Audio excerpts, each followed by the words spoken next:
We are working to build a smart, inclusive and citizen-centered city by expanding digital service and improving urban governance.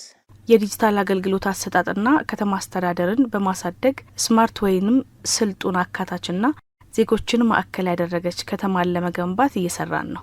ቤኒን በመስኩ ያለንን ልምድ ለመካፈል ፍላጎት በማሳደሯ ደስተኞች ነን። በዚህ ረገድ ያለንን ልምድና ተሞክሮም ለማካፈል ዝግጁ ነን። ከናንተም የምንማራቸው ጉዳዮች ይኖራሉ። በመምጣታችሁ ደስተኞች ነን። In our city, not only the smart city concept, we really intervene to solve immediate solution. በከተማችን የስማርት ከተማ ግንባታን ሐሳብ ስንተገብር ለገጠሙን ፈጣን ጉዳዮች መፍትሄ ለመስጠት ብቻ ሳይሆን ከነዋሪዎቻችን በየጊዜው ሲነሱ የነበሩና በሂደትም ሲገጥሙን ከነበሩ ተግዳሮቶች በመነሳት እንዲሁም በጥናት ላይ በመመርኮዝ መፍትሄዎችን ለማስቀመጥ ነው።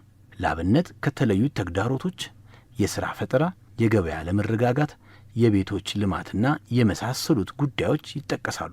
እነዚህን ለመፍታት በስትራቴጂው እየተሰራበት ይገኛል። Through smart city concept, we also did our best to solve these challenges. Ethiopia is doing an amazing work, and in terms of technology, you already developed a lot of things. Benin starting doing the same thing. ኢትዮጵያ በቴክኖሎጂና በዲጂታል መስክ አስደናቂ ተግባርን አከናውናለች። ቤኒን ከ2016 ጀምሮ ለዚህ ጉዳይ ትኩረት መስጠት ጀምራለች። ልክ እንደናንተ ዲጂታል ትራንስፎርሜሽንና ኢኖቬሽን የሀገሬ ቁልፍ ትኩረት ከሆኑ ጉዳዮች አንዱ ነው።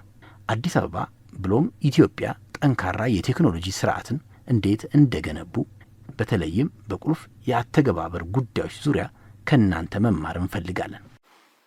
Let's see how Ethiopia they built up a strong technological ecosystem